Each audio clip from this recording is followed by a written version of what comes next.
So there are lots of types of economic indices, but my main focus in this series is going to be the Consumer Price Index, or CPI. So how is the CPI actually calculated? Well, every 3 years, the good folks at the Bureau of Labor Statistics go out there and survey lots and lots and lots and lots of households. I think it's something like 30 or 60,000 households. And they see what people buy.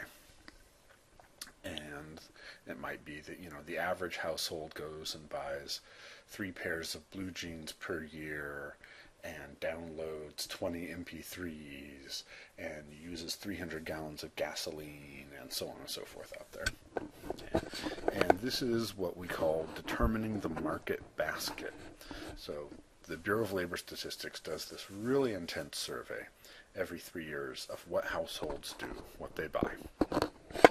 Then, every month after that, the Bureau of Labor Statistics goes out there and checks out what prices actually are in different retail establishments and online and all that kind of stuff in all the major metropolitan statistical areas of the U.S. So these are large areas and their outlying suburbs, and about 80% of the U.S. population does live in one of these major metropolitan statistical areas. People who live, say, on the north coast of California, on the other hand, don't. So people who live in sort of Eureka, Arcata, etc., their prices that they pay aren't going to be included in these surveys. Their consumption patterns, on the other hand, are going to be included in the market basket. So right off the bat, there's a potential little wrinkle here that the CPI is not going to reflect what we might want to know about everybody's consumption patterns. As a sort of assess yourself question, you want to think about which of the following would probably not be included in the CPI basket.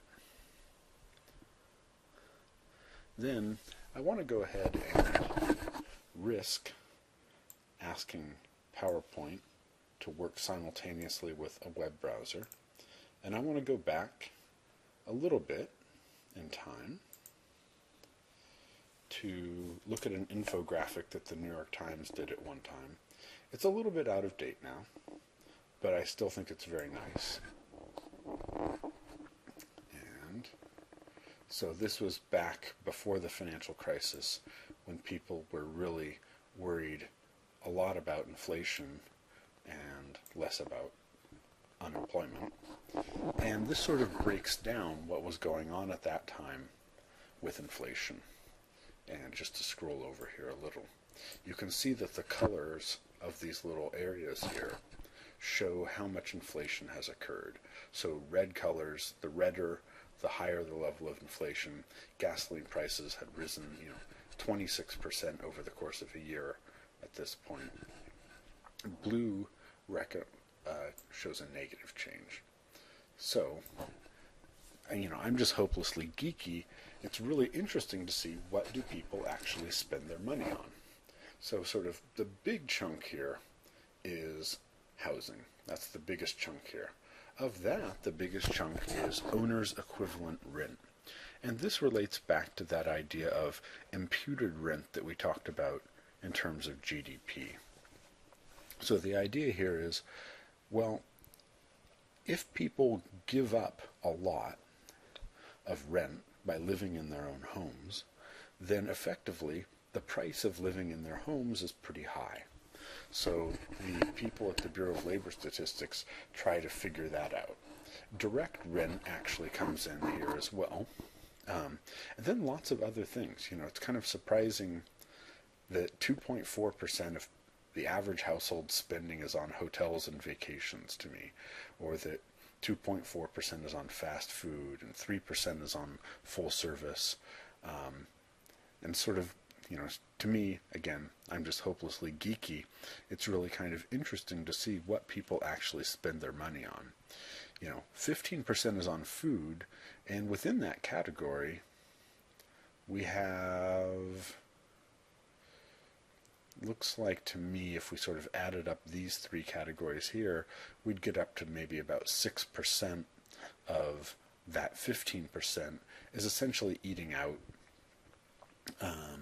And then large chunks of it are on things that I think we would not necessarily regard as super essential. And it's sort of interesting. It's one of the signs of how relatively wealthy a country is, how little of our income actually goes towards food. Sort of not very surprisingly, people spend a lot of money on gasoline. People actually spend more money on gasoline than they do on new cars. Now, if we added used cars and new cars together, it would overwhelm gasoline.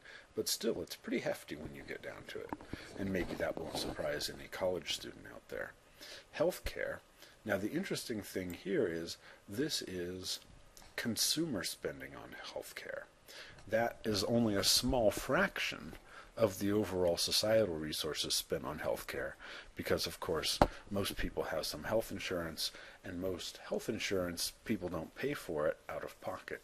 They either have their employer pay for it, or they get Medicare or Medi-Cal or something like that. At any rate, sort of interesting to see what people actually do spend their money on. So we've fixed the market basket, we've surveyed prices, then what do we do to actually turn that into the CPI? Well, we multiply the quantities in the basket from the base year times the prices from our ongoing data collection to figure out what it would cost to buy that market basket of average consumption every month. And then we're going to go ahead and compute the CPI by looking at the price of the market basket in whatever month we're interested in compared to what the market basket would have cost in the base year.